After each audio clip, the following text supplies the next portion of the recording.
Nós estamos nessa toada, nessa caminhada pelo livro de Atos. Nunca é demais eu reforçar para vocês, mais uma vez, a informação de que o livro de Atos é um livro que está colocado na Bíblia como um livro que nos conta a transição entre a antiga aliança e a nova aliança. Nós tínhamos os ritos presos e relacionados com a antiga aliança, o Velho Testamento, a lei mosaica, as cerimônias, os holocaustos, as ofertas, tantos ritualismos que compunham todo esse movimento chamado de judaísmo, a religião judaica, que tinha na pessoa do sacerdote aquele mediador entre Deus e os homens, e tinha na oferta, no holocausto, o ato de reconciliação, a oferta oferecida com vistas a reconciliar o homem com Deus. Mas aí quem vem em cena? Jesus Cristo. Jesus Cristo vem, cumpre toda a lei, não tropeça em nem sequer um ponto da lei e constitui-se no nosso substituto. Aquele que poderia, sim, porque era o Deus encarnado, o homem semelhante a nós, poder naquela cruz oferecer-se em nosso lugar. A obra de salvação, a obra de redenção de Jesus Cristo, se baseia, como eu disse na semana passada, no cumprimento em Jesus de todas as figuras religiosas do Antigo Testamento. Em Jesus nós temos a oferta.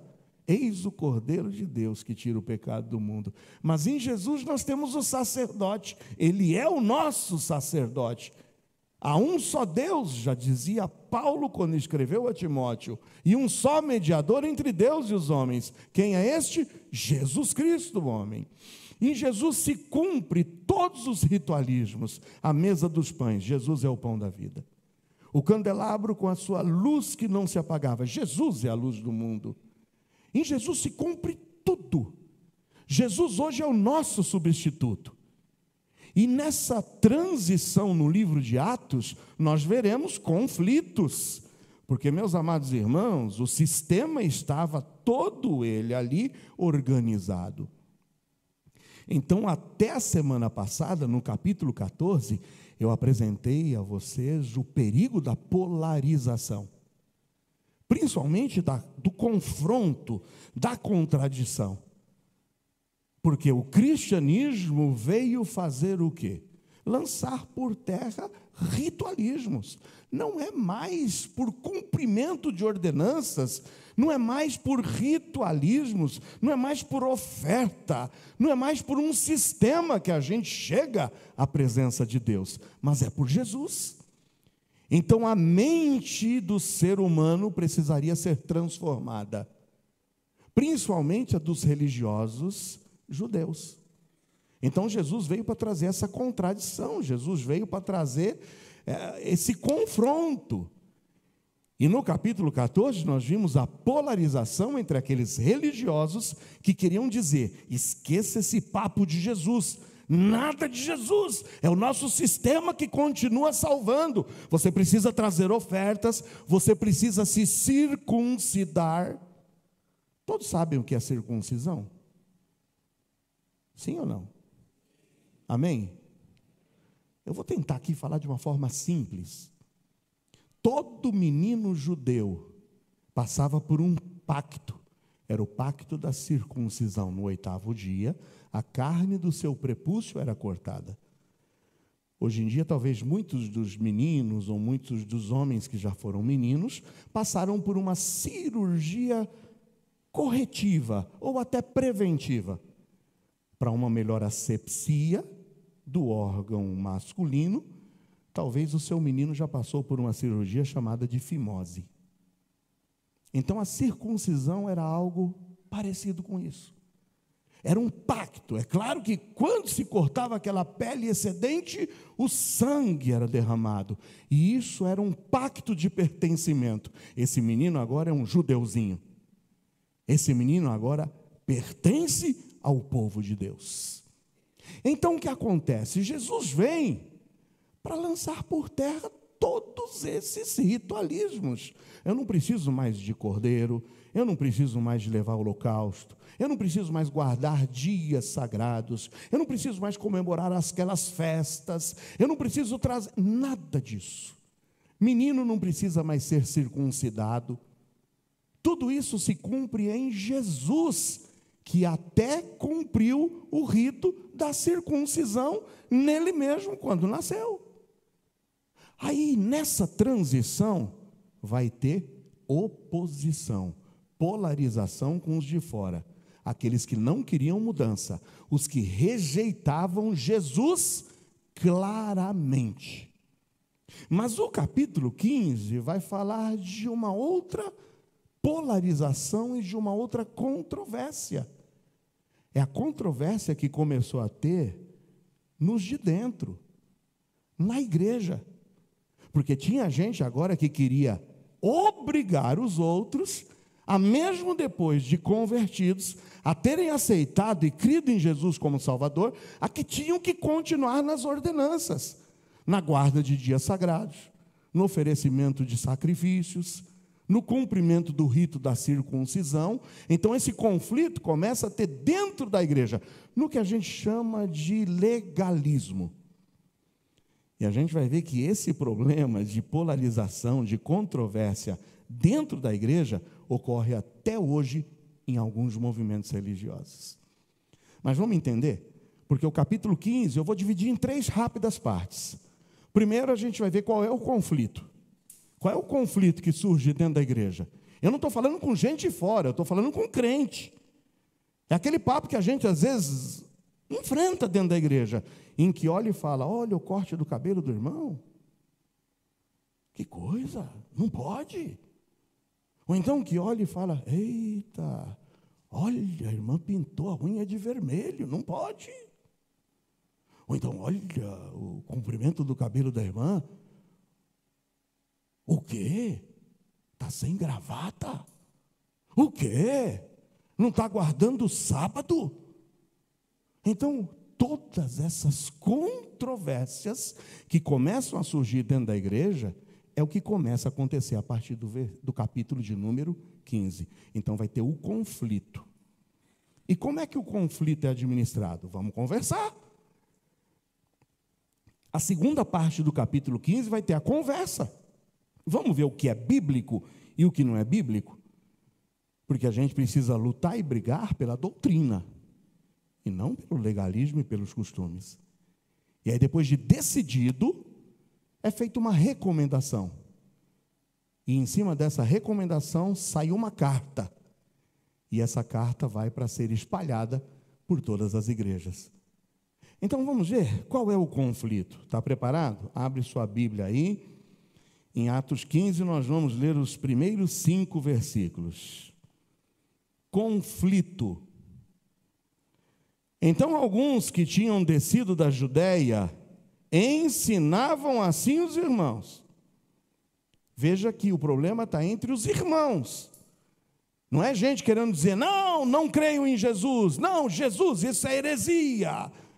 É Moisés, é Abraão. Não. Irmãos, é gente que já tinha crido em Jesus.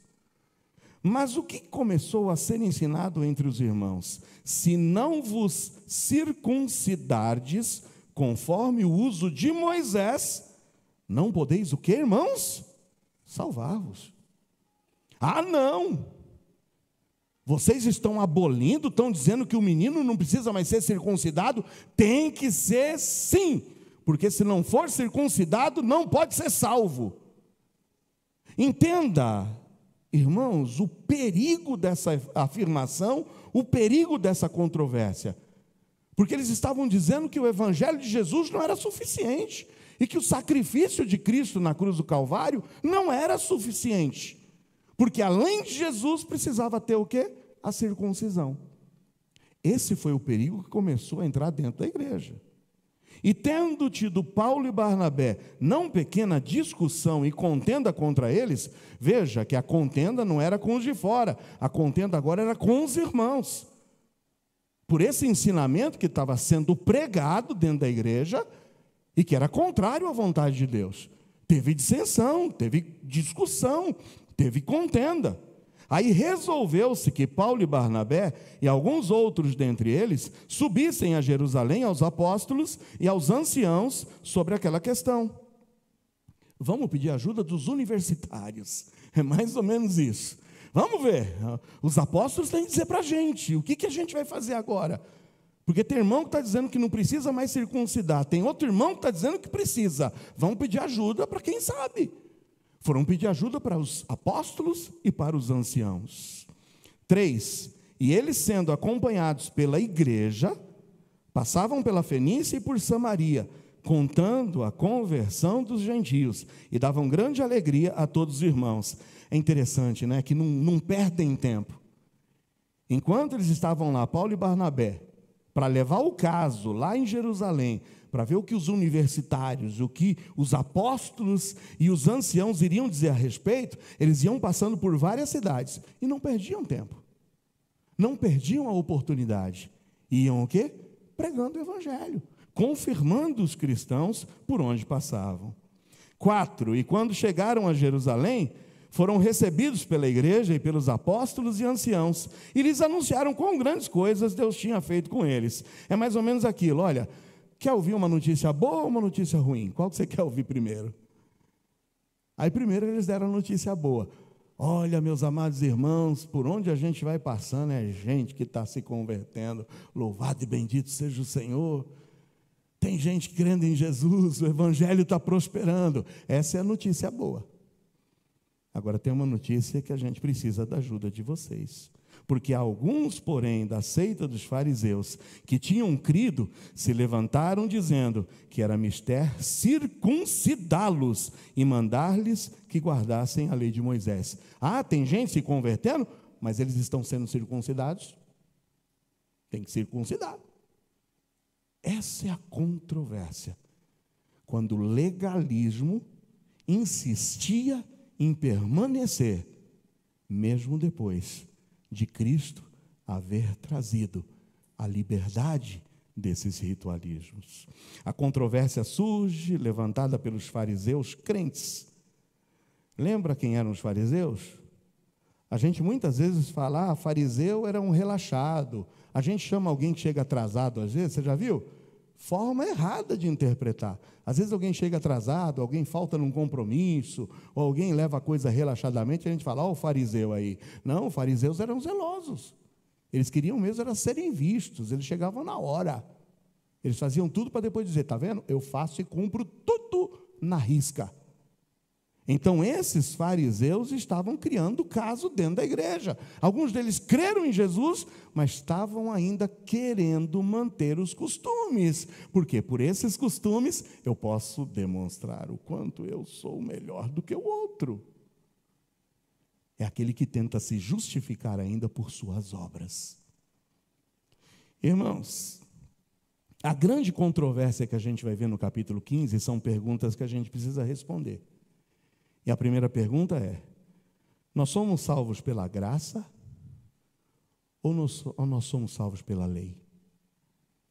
Nós somos salvos pela graça de Deus em Jesus Cristo? Ou nós, para sermos salvos, precisamos ainda continuarmos cumprindo os ritos da lei de Moisés? Essa é uma primeira pergunta que a gente precisa saber responder. Segundo, devem os gentios seguirem a lei de Moisés? Quem eram os gentios? É aqueles que não eram judeus. O pacto da circuncisão era para os judeus. Ou para aqueles gentios, ou seja, todos os outros que não eram judeus, se quisessem se tornar judeus. É como se você quer se tornar judeu, você tem que passar pelo pacto da circuncisão. É como obter a nacionalidade. Estou usando força de expressão. Quer tornar-se judeu, quer ter a nacionalidade agora, quer fazer parte do povo? Circuncisão neles. Era cortar e entrar. Agora, espera aí. Mesmo depois de Jesus, os gentios que não eram os judeus, precisariam estar passando por esse ritualismo? Essa é a questão levantada e as perguntas que precisariam ser respondidas. A pergunta vai muito mais além do cumprimento de um rito de circuncisão, mas a pergunta está falando e tratando sobre a essência do Evangelho. Sabe por quê, irmãos? Porque a salvação é resultado da fé em Cristo. A salvação não é resultado do cumprimento de ritualismos. Enquanto a gente não entender que nós somos miseráveis pecadores, destituídos da graça de Deus, inimigos de Deus, e que não tínhamos a mínima chance de nos aproximarmos de Deus por nenhum ato de justiça que nós pudéssemos praticar, porque o profeta Isaías já diz: me mostra os teus atos de justiça, e ele diz: esses atos de justiça são como trapo de imundícia.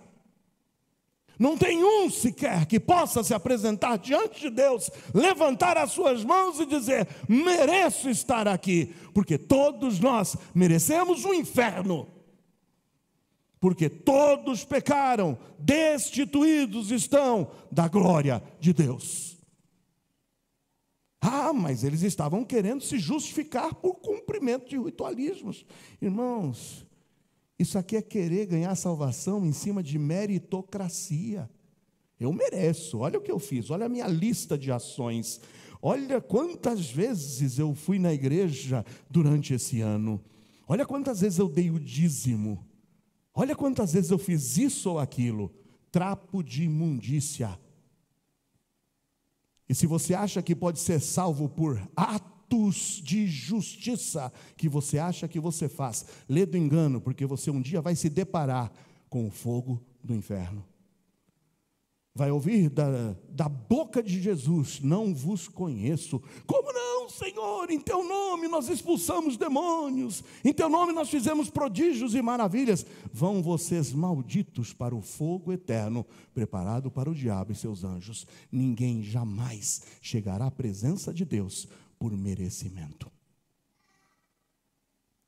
Então, o que esses crentes estavam fazendo era querer trocar a graça de Deus em meritocracia, em salvação por obras. Alguém sabe o que diz em Efésios 2, 8 e 9? Alguém tem capacidade de dizer o que está escrito em Efésios 2, 8 e 9? Bota aí na tela que eu quero a igreja toda lendo a uma só voz. Vamos juntos? Porque pela graça sois salvos por meio da fé. Isso não vem de vós, é dom de Deus. Não vem das obras, para que ninguém se glorie. Ah, então não preciso fazer boas obras, pastor. Se você é salvo, deve. Porque as boas obras são consequência de uma vida que foi lavada e remida pelo sangue do Cordeiro. Eu posso ouvir amém ou não? Toda vez que o homem tenta ajudar Deus na salvação, ele estraga a simplicidade da cruz de Cristo. Quando você quer colocar mais alguma coisa para temperar a salvação, você está estragando a cruz de Cristo. Não há nada que façamos que possa nos justificar, porque a salvação não é por esforço humano, mas por fé no que Cristo já realizou. Quantos aqui, meus amados irmãos, podem dizer com certeza e convicção que um dia já olharam para si e reconheceram: sou um pecador, tremendo, desgraçado pecador? E quantos de vocês já reconheceram que pelo fato de serem pecadores, estariam fadados à separação eterna de Deus? Mas quantos de vocês já ouviram a boa notícia do Evangelho? E a boa notícia do Evangelho é que Deus prova o seu amor para conosco, pelo fato de que Cristo morreu por nós, sendo nós ainda pecadores. Aquele que não conheceu o pecado, se fez pecado por nós, para que por ele nós fôssemos feitos justiça de Deus. É só por Jesus, amém ou não? É só por ele. E se você ainda não creu nesse Jesus, não há o que você faça para querer se justificar diante de Deus. Já viram o meme aí de um time de futebol? Acesso negado? É isso aí. Se você quiser entrar no céu sem o sangue de Jesus Cristo, vai dar lá, acesso negado. Vai aparecer lá um mosqueteiro, acesso negado. Não, não vai aparecer um mosqueteiro não, tá? Desculpa aí os corintianos, tá? Mas eu não podia perder essa oportunidade. Mas vamos lá, tá bom? É isso, acesso negado. É só por Jesus, é só pelo sangue de Cristo. O espírito do legalismo permanece em nossos dias ainda. No capítulo 15, nós vimos, a controvérsia estava em quê? Tem que circuncidar. E olha, mais uma vez, leia o versículo 1 comigo, irmãos. Olha que tremendo pecado. Olha que heresia estava sendo dita no versículo 1. Então, alguns que tinham descido da Judéia ensinavam assim os irmãos: se não vos circuncidardes conforme o uso de Moisés, não podeis o quê? Salvar-vos. Eles estão colocando um tempero a mais na salvação. Cristo não é suficiente, mas a circuncisão é quem salva.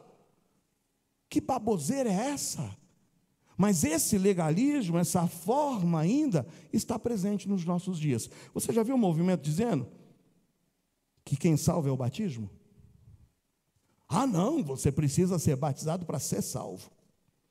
E tem movimento que inclusive fala: vamos salvar o quanto antes. Traz o seu bebê, vem cá, vamos batizá-lo. Aguinha nele, para agora sim, ele deixou de ser pagão, para que ele agora seja uma criança salva. Está no caminho da salvação. Lembra? Hoje não, né? Hoje a gente compra a roupinha lá, fala: você tem um recém-nascido, não é isso? Como que é o nome da roupinha? Mas antigamente, como é que chamava? Na época lá da irmã de Janira, na época lá das minhas irmãs mais antigas, você ia lá e comprava o quê? O pagãozinho, não é? Confessa aí. Quando já ouviram? Quando já compraram o pagão? Diga amém. Isso, vocês estão confessando a idade de vocês. Pagãozinho, é isso mesmo. Era o nome da roupinha. Porque o recém-nascido era um pagão, e quem vai salvar essa criança é o ato do batismo. Irmão, isso é legalismo. Quando os candidatos aqui ao batismo passam pela classe, a primeira coisa que a gente vai dizer para eles: se você decidiu pelo batismo, não é para você ser salvo, mas o batismo é porque você já é o quê? Salvo. E é salvo pela fé em Cristo, amém ou não? É assim. Senão é só um banho, e um banho muito mal tomado. Ah, mas vocês já viram lugares que dizem que se você não guardar um determinado dia da semana, o sábado é imprescindível para a salvação? Ah, quem já creu em Cristo, domingo é a marca da besta, 666.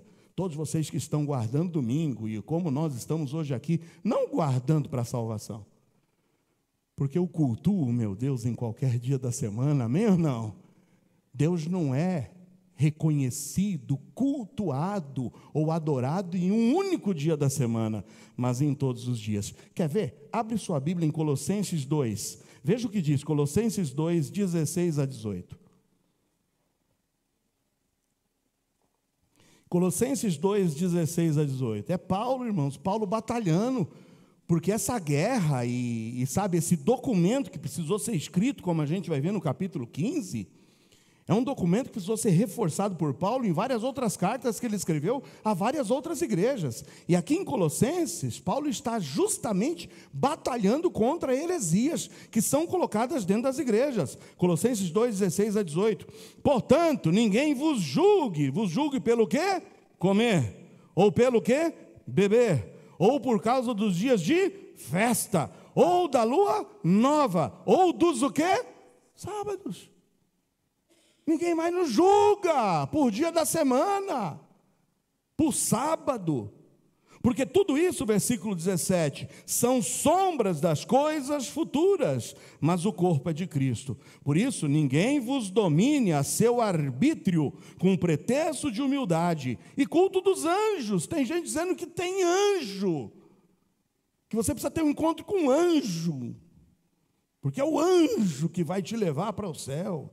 Que anjo, irmãos, envolvendo-se em coisas que não viu, estando em vão, inchado na sua carnal compreensão. Tem muitos movimentos legalistas hoje em nosso dia. Ah, você precisa usar determinada indumentária, porque se você não usa essa indumentária, você está em pecado. seja um véu, seja uma burca, seja o que quer que seja. Confiança em sacramentos, em ritos, não tem poder algum de te levar à presença do Senhor, porque só tem um caminho, e o caminho é Jesus. Amém ou não? Eu sou o caminho, disse Jesus, a verdade e a vida. Veja o que diz em Gálatas 3, 1-3, porque nós podemos, irmãos, ser levados a nos afastarmos da simplicidade da cruz. Podemos ser afastados da simplicidade do Evangelho e querermos voltar a práticas do passado. Olha o que diz em Gálatas 3, 1-3.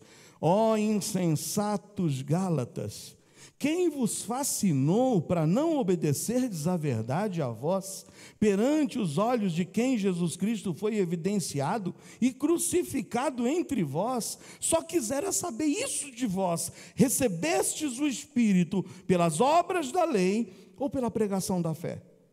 Sois vós tão insensatos que, tendo começado pelo Espírito, acabeis agora pela carne.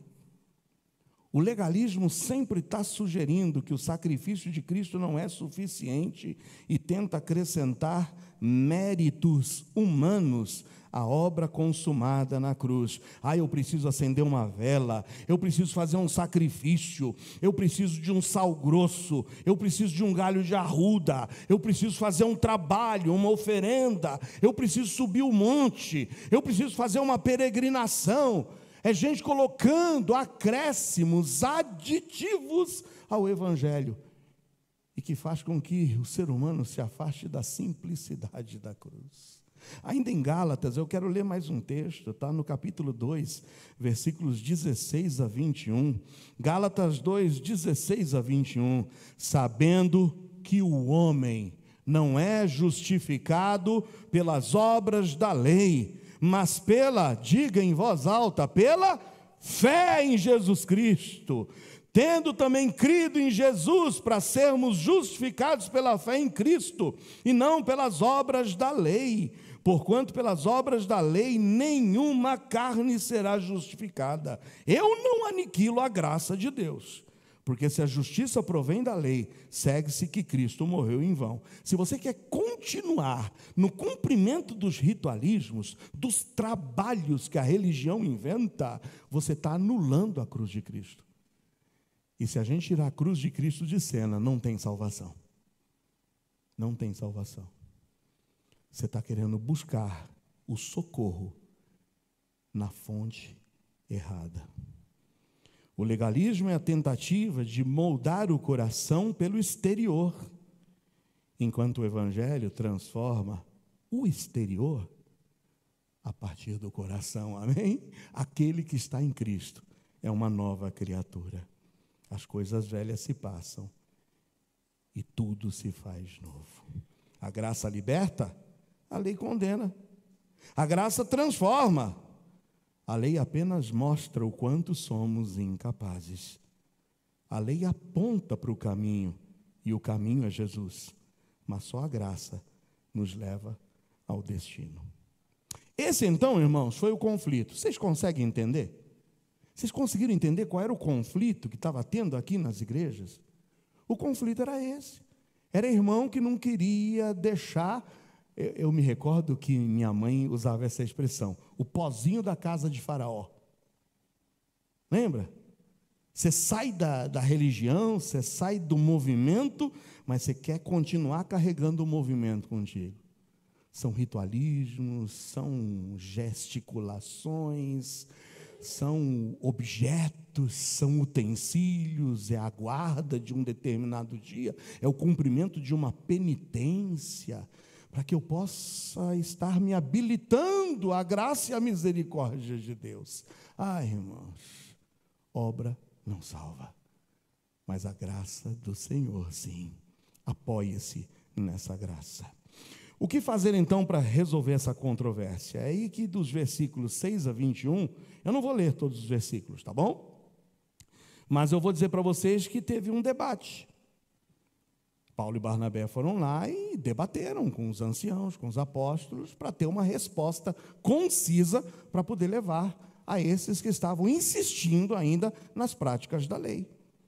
Primeiro, então, o assunto tem que ser discutido. Quando a controvérsia vem na igreja, quando começa o pozinho de Faraó a se revelar, e alguns dos irmãos mais antigos vão começar a se lembrar, quando começa algumas sugestões, a gente precisa fazer um voto, a gente precisa rapar a cabeça, a gente precisa, sabe, se você quer, quantas pessoas você quer ganhar para Cristo? 1000, rapa teu cabelo e conta quantos fios de cabelo tem, a quantidade de pessoas que Deus vai trazer para a igreja. Vamos fazer fogueira? Fogueira santa. Já viram? Fogueira santa. Traga as suas oferendas, vamos queimar as coisas. Traga os utensílios, traga a foto do seu marido, que você quer que se torne um bom marido, que a gente vai ungir a foto. Traga o lenço, traga a peça de roupa. Tudo isso, irmãos, é querer acrescentar a graça do Senhor. E quando isso começa a pipocar dentro da igreja, a gente não pode fingir que não está vendo. A gente precisa discutir. Discutir, que eu digo, é argumentar. Lembra quais foram os 2 principais pontos da semana passada? Quando a gente vê polarização e vê confronto, primeira coisa que a gente tem que fazer é nunca usar o quê? Violência. Lembra, eu falei, a gente não vai ganhar a guerra com violência. A gente não vai impor a nossa verdade por violência. Mas o segundo ponto da mensagem curta da semana passada foi essa. É de que também, por conta da violência, eu jamais vou abrir mão da verdade. Não vou. Lembra como nós começamos o nosso momento de oração aqui hoje? Havia uma possibilidade de que Daniel pudesse ser lançado na cova dos leões, se ele insistisse em orar a Deus. Havia uma situação de violência, de opressão. Eu vou fugir da violência, não oro mais. Não, ele sempre orou. Por que ele vai deixar de orar agora? E ele faz questão de continuar na sua rotina, hábito. Eu sempre orei de janela aberta e vai ser assim. Ainda que venha a violência, eu não abro mão da verdade de Deus. Amém ou não? E a gente vai chegar num ponto, irmãos, em que a violência será imposta sobre os cristãos. Como muitos dos nossos irmãos em Cristo já têm enfrentado a violência para que neguem o nome de Jesus. A gente está vivendo um conflito. Um dos países persegue e mata aqueles que declaram a sua fé em Cristo. E se a violência vier, o que a gente faz? Negamos a fé, é isso? O que a Bíblia diz em Atos 5:29? Mais importa obedecer a Deus do que aos homens. Pastor, não tem um papo mais legal para trazer, não? A violência jamais vai fazer com que eu negue a verdade de Deus. Posso ouvir um amém ou não? Mas diga amém se você está disposto a fazer isso. Amém? Diminuiu. Se eu perguntar de novo, vai diminuir mais ainda. Tem que discutir o assunto. Está aqui, versículo 6. Congregaram-se, pois, os apóstolos e os anciãos para considerar esse assunto. Vamos ver o que a Bíblia diz? É assim. Irmãos, tem um movimento, e esse é o grande perigo, vários movimentos, que não se satisfazem com a palavra única e tão somente.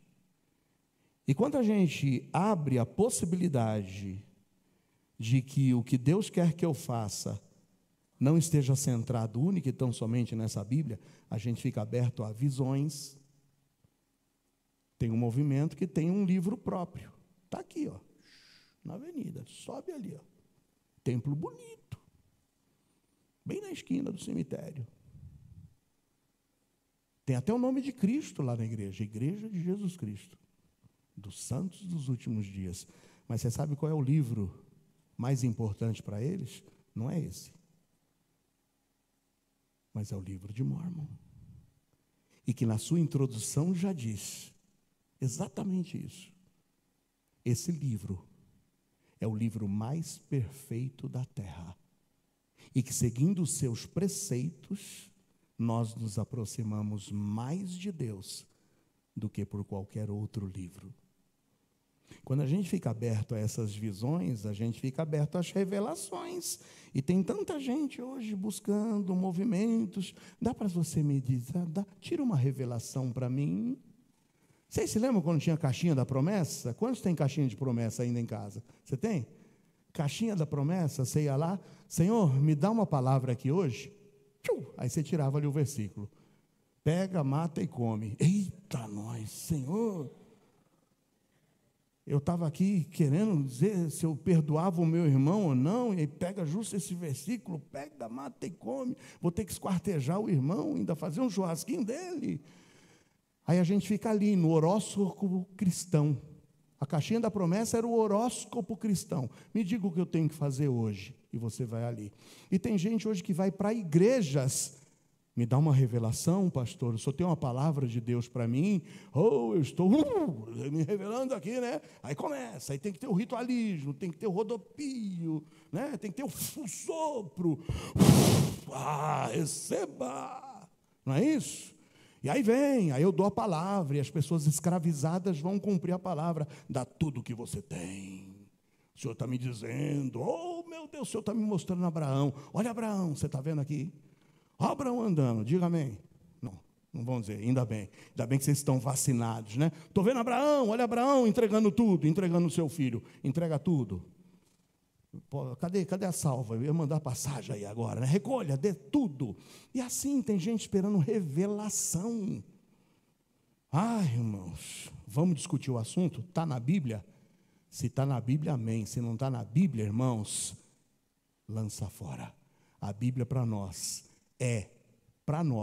aqui da IBEG, única regra de fé e prática, e sempre será, amém ou não? É a Bíblia, é a palavra de Deus. Congregaram-se então, e vamos lá, vamos considerar esse assunto. Segundo, o que foi feito? Lembraram que para Deus não há acepção de pessoas, não tem dois evangelhos. Não tem dois evangelhos, é só um evangelho que salva.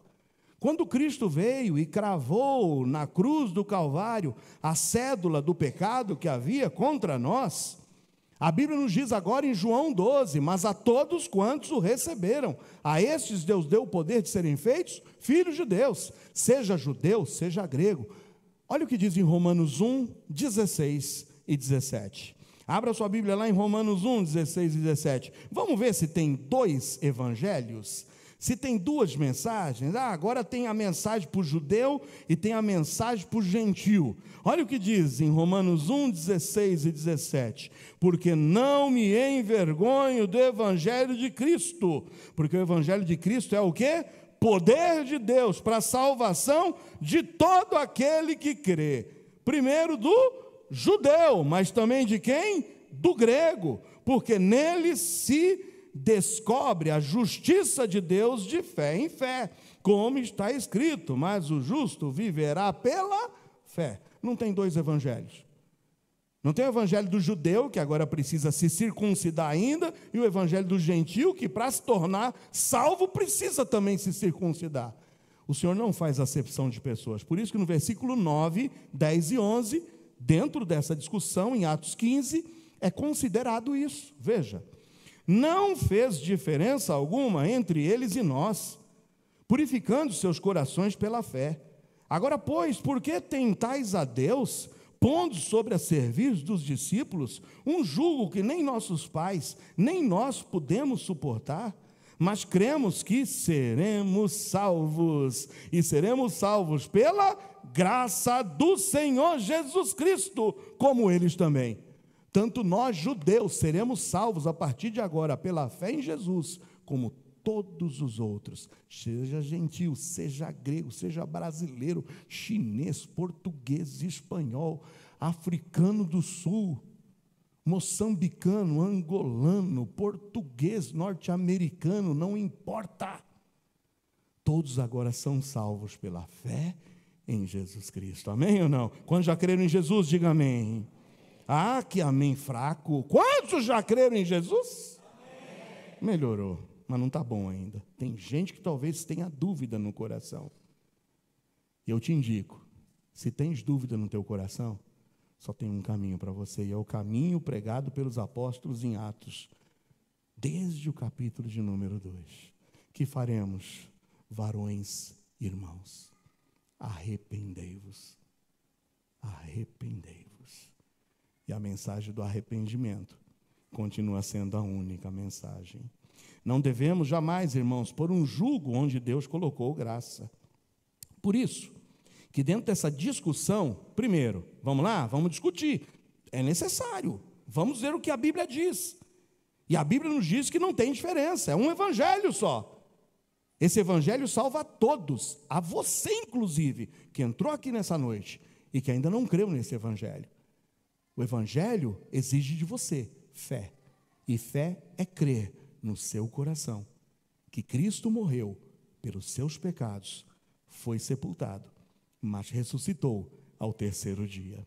Por isso que a sabedoria de ouvir, de dialogar e de decidir com base na palavra e no Espírito Santo é a receita para solução de qualquer controvérsia. Vamos lá? Vamos ter a sabedoria de ouvir, de argumentar, de dialogar e de decidir com base na palavra, não no achismo. O Senhor não quer saber o que você acha. O Senhor quer saber se você está disposto a crer no que Ele diz. Não tem achismo, é o que a Bíblia diz. E com a direção do Espírito Santo, versículo 13. Havendo-se eles calado, respondeu Tiago, dizendo: homens e irmãos, ouvi-me. Ouça agora aqui. Tiago vai fazer toda a argumentação, e no versículo 19 e 20, vem a solução. Por isso julgo que não se deve perturbar aqueles dentre os gentios que se convertem a Deus. Para de perturbar esses gentios, para de ficar querendo botar peso neles, para de ficar com essa onda de que não tem que circuncidar, para com essa onda de legalismo.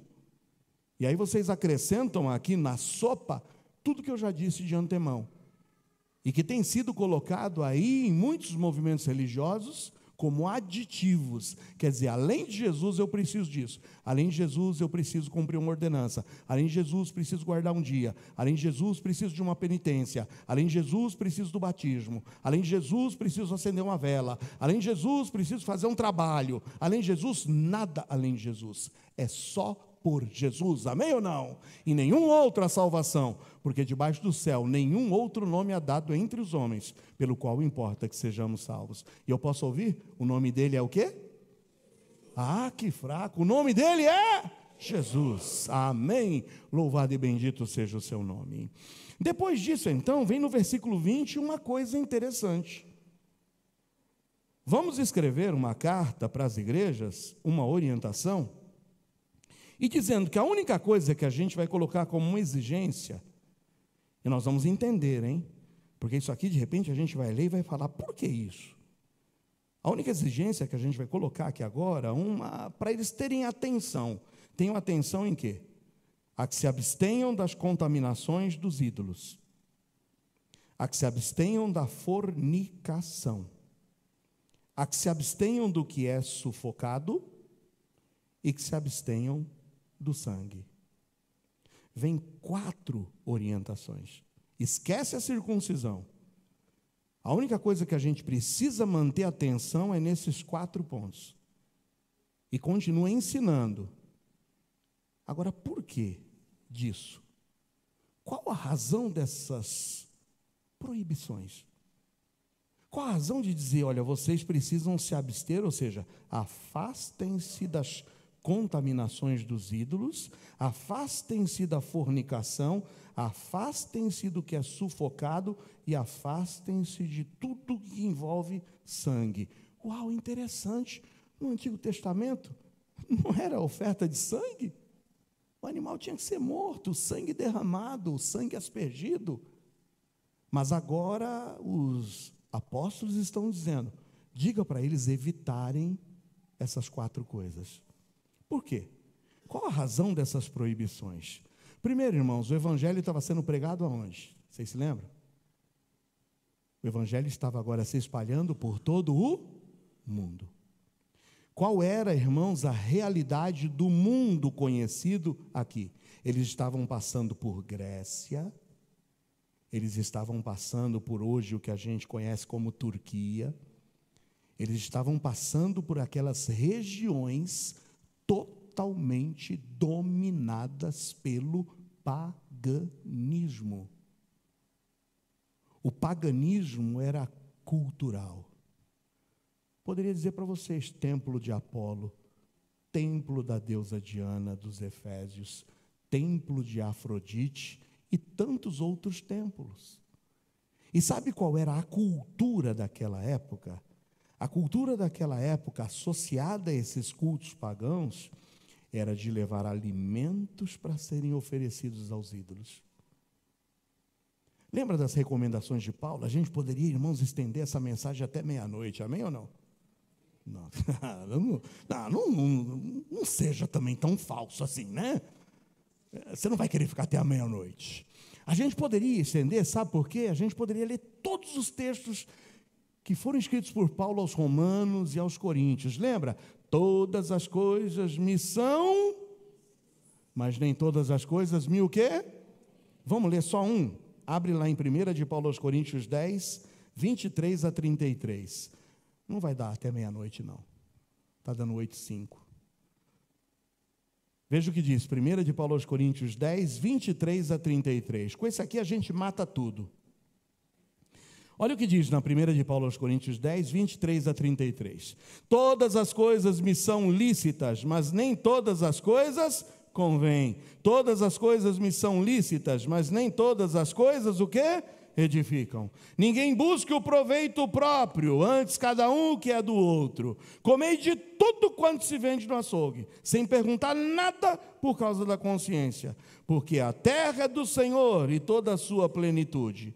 E se algum dos infiéis vos convidar e quiserdes ir comer de tudo o que se puser diante de vós, sem nada perguntar por causa da consciência, mas se alguém vos disser, isso foi sacrificado aos ídolos, o que eu faço?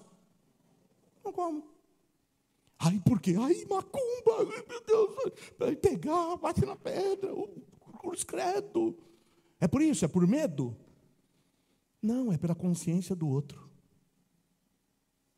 O fulano disse, isso foi sacrificado aos ídolos. Aí você vai, sabe? Lembra, alguém já fez isso? Lembra? A gente passava aí, talvez você passava pela Jaceguava, via lá uns negócios, chuta, pá, não tenho medo disso não. Você saía zombando. A gente menospreza a fé dos outros, é assim que a gente ganha o respeito, menosprezando, é ou não? É dizendo, olha aí, rapaz, o que é isso? Não, a gente respeita a crença do próximo. Mas a gente vai fazer de tudo para não escandalizar. Então, se alguém disse, olha, isso foi sacrificado aos ídolos. Aí você vai lá, né, no trabalho que está ali, ô, franguinho, olha que bonito franguinho, rapaz, já está mortinho. É só pegar, tirar as penas e levar para casa e comer. Aí está do seu lado o irmão novo convertido. Aí o Cristo está do lado e fala, misericórdia, pastor, você vai fazer isso? Que é isso, Cristo? Não tem nada a ver. Olha que frango bonito, olha que lindo. Vamos fazer lá uma panelada, vamos fazer uma canja. Aí o Cristo vai chegar e vai falar, dentro do coração dele, meu Deus do céu, é sério que ele está fazendo isso? Mas por respeito a mim ele não vai falar nada. Mas lá no coração dele, ele está me condenando e se condenando. E eu ainda vou chegar e vou fazer a galinhada e ainda vou chegar, pega aqui a coxa. Você gosta da coxa ou da sobrecoxa? Mas ele, por respeito, ele fala, o pastor é um homem de Deus, não é? Sou um homem de Deus? Amém. E você não vai comer o frango comigo agora, cara? Vamos lá. Aí ele vai fazer, mas ele vai estar se condenando. É por isso que a Bíblia diz, se disser é sacrificado aos ídolos, você nem toca, nem come. Não é porque você está com medo que isso vai fazer mal para você, é para você não destruir a fé do teu irmão, que não tem consciência ainda. Nós vamos respeitar, porque a gente não vai crescer desrespeitando os outros, porque a gente não ganha polarização, a gente não ganha controvérsia com violência. por isso que na semana passada a gente disse para vocês. Vamos voltar ao texto? Se alguém vos disser, 28, isso foi sacrificado aos ídolos, não comais, por causa daquele que vos advertiu e por causa da consciência, porque a terra é do Senhor e toda a sua plenitude.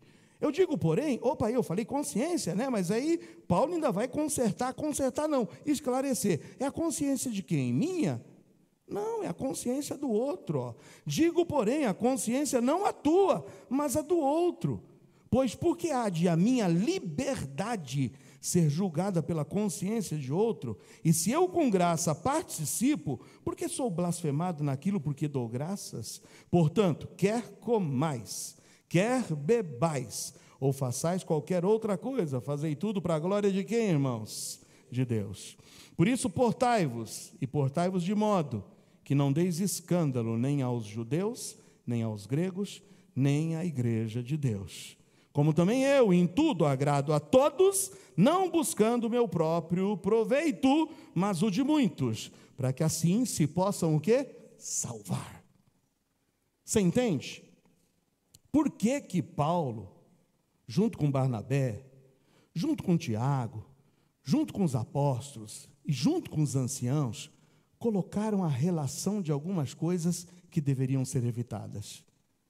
Para evitar escândalo.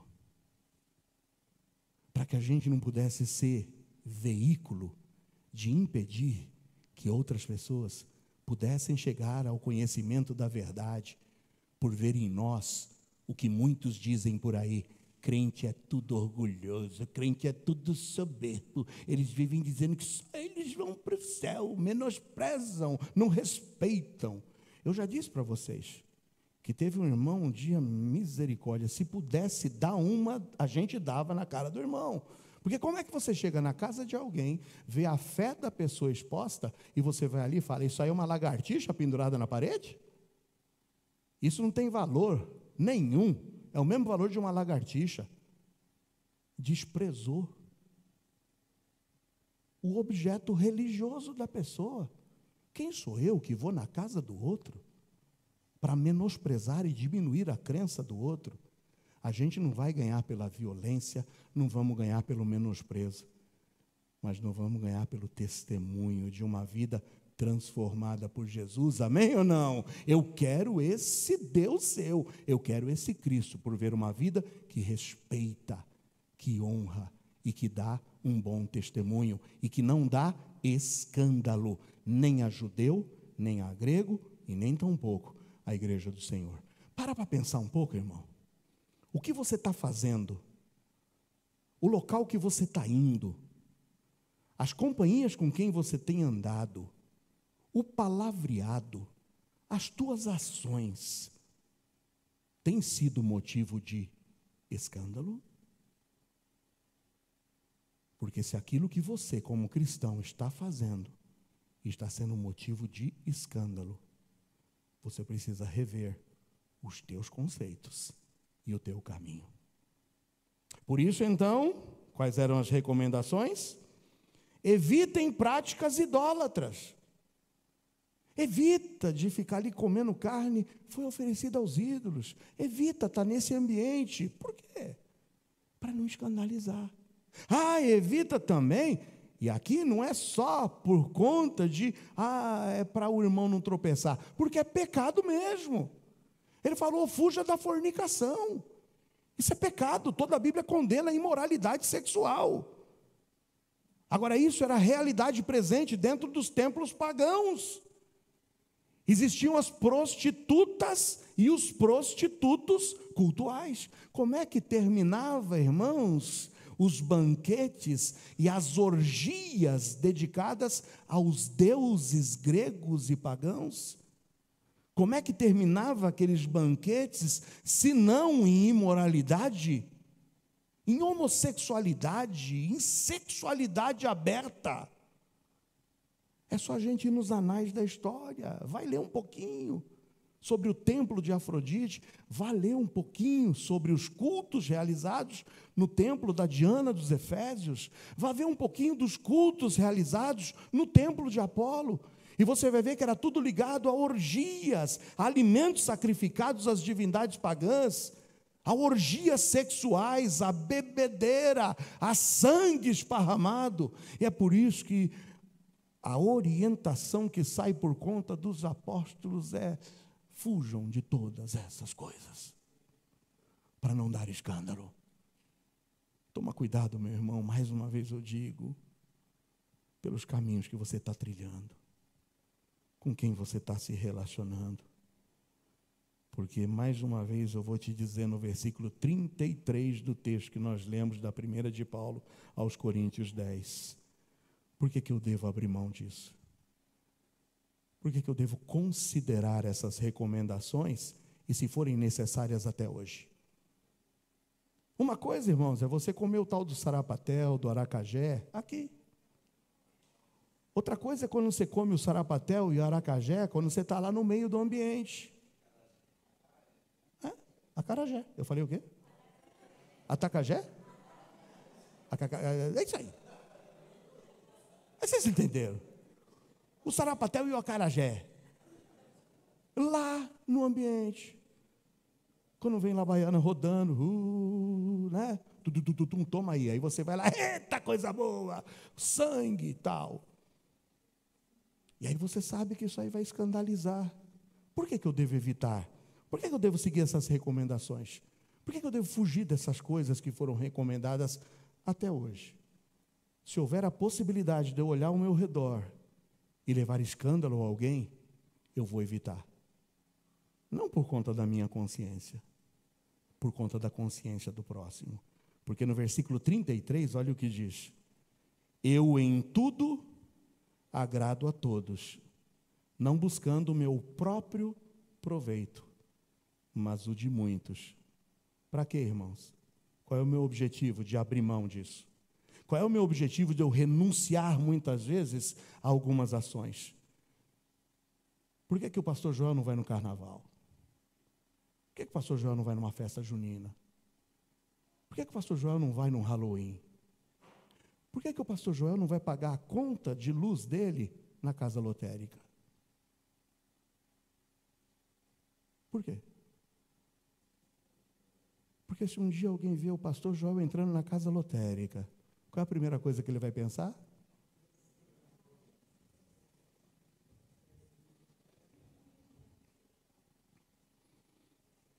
Por que o pastor Joel não dá carona para a mulher sozinha quando minha esposa não está junto? Porque eu não quero, irmãos, que através da minha vida eu venha a dar escândalo e impedir que alguém não seja salvo pelo meu mau testemunho.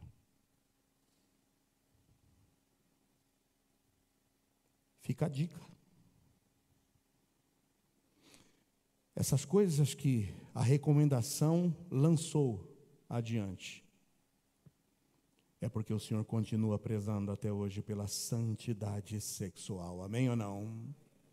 O Senhor continua prezando até hoje pela separação da idolatria. E o Senhor continua prezando até hoje a que eu seja sensível à consciência do meu irmão. Encerro com os versículos 25 a 35, nem precisam ser lidos.